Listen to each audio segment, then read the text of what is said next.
Hello students, welcome to Shiny Max 10ஆம் வகுப்பு. எடுத்துக்காட்டு 4.3 பார்க்கலாம். படம் 4.18 இருந்து கோணம் P ஐ காண்க. இங்க படம் கொடுத்திருக்காங்க. இங்க கோணம் P இருக்கு பாத்தீங்களா? இததான் நம்ம கண்டுபிடிக்கணும். சரிங்களா?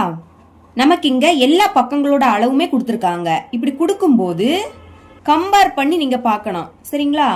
பாருங்க, இது செங்கோணம். செங்கோணத்துக்கு வலது பக்கம் 3√3 இருக்கு. முக்கியமா இந்த √3 பாருங்க.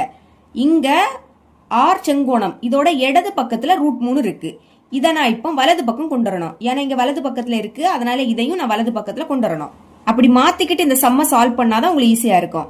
இப்ப என்ன பண்ண போறேன்னா, இந்த படத்தை அப்படியே வரைஞ்சுக்கிறேன்.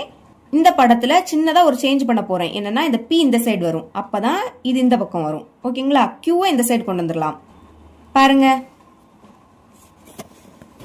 செங்கோணம் ஆர் அது மாறாத, அது அப்படியே இருக்கட்டு.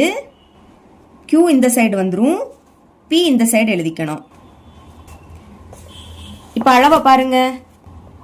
PR எவ்வளவுனா 6√3 centimetre. அடுத்து QR 6 சென்டிமீட்டர். அடுத்து P ல இருந்து Q 12 சென்டிமீட்டர். அதை இப்ப எழுதிக்கலாம். PR இது 6√3 சென்டிமீட்டர் எழுதிருங்க. அடுத்து QR இது நமக்கு 6 சென்டிமீட்டர் எழுதிக்கலாம். இனி QP இல்லாட்ட PQ எவ்வளவுனா 12 சென்டிமீட்டர். சரிங்களா? இப்ப இங்க என்ன கண்டுபிடிக்கணும்னா கோணம் P, இதை தான் நம்ம கண்டுபிடிக்கணும். அதுக்கு ஃபர்ஸ்ட் இது ரெண்டுமே வடிவொத்தவை அப்படி நம்ம நிரூபிக்கணும்.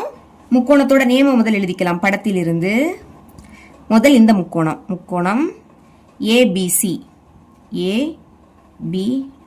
மற்றும் அடுத்து முக்கோணம் இந்த முக்கோணம் RQP.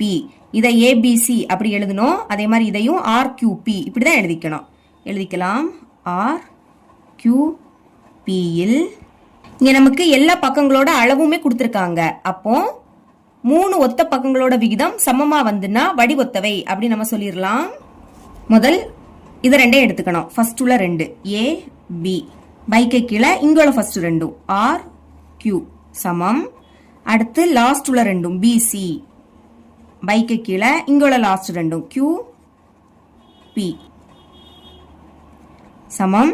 இனி ஃபர்ஸ்டும் லாஸ்டும் A ல இருந்து C AC பை இங்கே ஃபர்ஸ்டும் லாஸ்டும் RP. மதிப்பை பிரதியிடலாம்.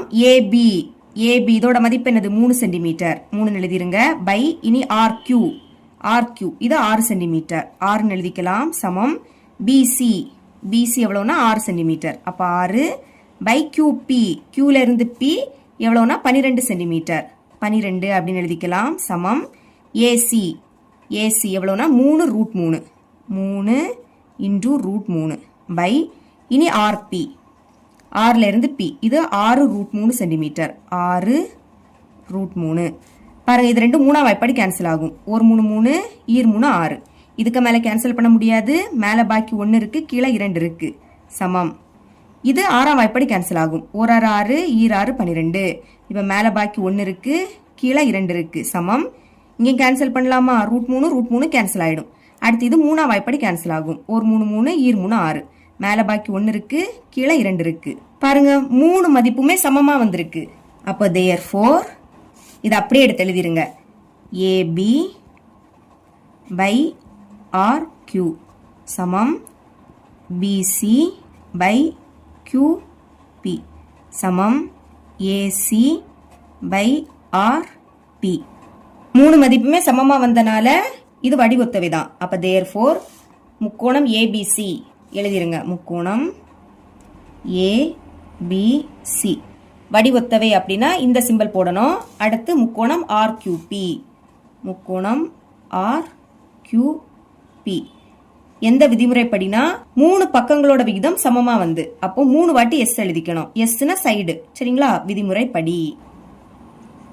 இப்ப இது வடிவொத்த முக்கோணங்களா இருக்கிறதுனால ஒத்த கோணங்கள் நமக்கு சமமா இருக்கும். அதாவது இங்க ஃபர்ஸ்ட் என்னதுக்கு A இருக்கு, இங்க ஃபர்ஸ்ட் R இருக்கு.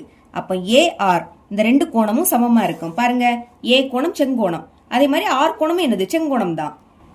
அடுத்து Bயும் Qவும் சமம், Cயும் Pயும் சமம். நம்ம இங்க P தானே கண்டுபிடிக்கணும். அப்ப எழுதிக்கலாம். கோணம் C சமம் கோணம் P. இங்கே லாஸ்ட் C, இங்கே லாஸ்ட் P. அதனால சமம் போட்டு எழுதிட்டோம். காரணத்தை பிராக்கெட்ல எழுதணும். வடிவொத்த முக்கோணத்தின் ஒத்த கோணங்கள் சமம். இப்ப முக்கோணத்தை பாருங்க. நம்ம கோணம் P தான் கண்டுபிடிக்கணும். ஆனா இந்த முக்கோணத்துல 2 அளவுகள் இருந்தாதான் அதை கண்டுபிடிக்க முடியும். ஒரே ஒரு கோண அளவு தான் கொடுத்திருக்காங்க. இதுக்கு முன்னாடி உள்ள முக்கோணத்துல பாருங்க 2 கோண அளவு இருக்கு. அப்போ இதை யூஸ் பண்ணலாம். நமக்கு என்ன தெரியும்? முக்கோணத்தோட 3 கோணங்களோட கூடுதல் என்னது? 180 டிகிரி. இங்க கோணம் A, கோணம் B, கோணம் C எழுதிருங்க. கோணம் A கூட்டல் கோணம் B கூட்டல் கோணம் C மூணையும் கூட்டினா என்ன கிடைக்கும்? 180 டிகிரி கிடைக்கும். கோணம் A செங்கோணம்னா 90 டிகிரி. அப்ப அதுக்கு பதில் 90 டிகிரின்னு எழுதிக்கலாம். கூட்டல் கோணம் B 60 டிகிரின்னு கொடுத்துருக்காங்க. 60 டிகிரி கூட்டல் இப்ப கோணம் Cக்கு பதில் என்ன எழுதிக்கலாம்? கோணம் Pன்னு எழுதிக்கலாம். கோணம் P is equal to 180 degree. இனி கோணம் P தான் வேணும். அதை மட்டும் இங்க வச்சுக்கலாம். இல்லாட்ட ஒரு ஸ்டெப் கூட செய்திடலாம். இது ரெண்டையும் கூட்டுங்க. 90 டிகிரியையும் 60 டிகிரியும் கூட்டினா 150 டிகிரி. அந்த சைடு 180 டிகிரி இருக்கு. இப்போ கோணம் P தான் வேணும். அதை மட்டும் இப்போ வச்சுக்கலாம். அங்க 180 டிகிரி. இப்போ பிளஸ் 150 டிகிரி அந்த சைடு போச்சுன்னா மைனஸ் 150 டிகிரியா மாறும். கழிங்க. 180ல இருந்து 150 கழிச்சா 30ன்னு கிடைக்கும். மறக்காம டிகிரி எழுதிக்கணும். இதுதான் என்னது? கோணம் P யோட மதிப்பு. கொஸ்டின்ல கேட்ட மாதிரி கோணம் P யோட மதிப்பை கண்டுபிடிச்சிட்டோம். இவ்வளவுதான் இந்த சம்.